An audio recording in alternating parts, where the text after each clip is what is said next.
ลืมกันเงินนั้นสำคัญ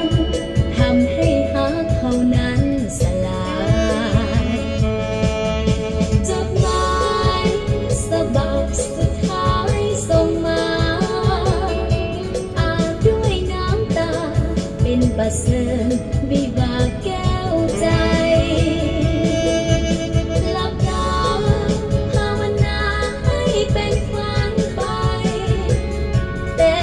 ก็จงใจความจริงบ่อาจหลีกพ้น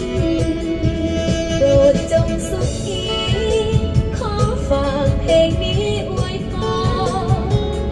ส่วนนิรันดรขอดวงสมรสุขล้น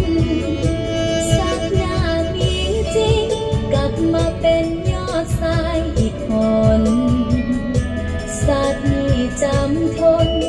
หากันได้เพียงครึ่งทาง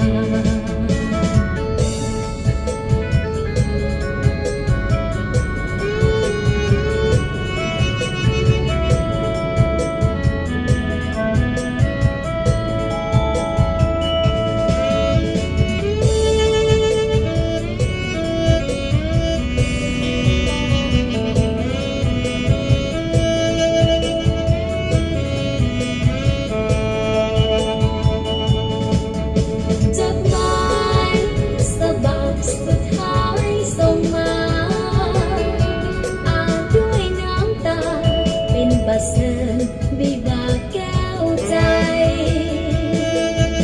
หลับตาภาวนาให้เป็นฝันไปแต่ก็จนใจ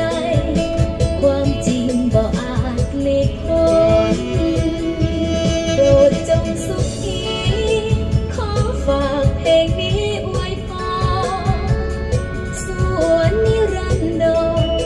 ขอดวงสมรสุขล้นสักหน้ามีจริงกลับมาเป็นยอดชายอีกคนชาตินี้จำท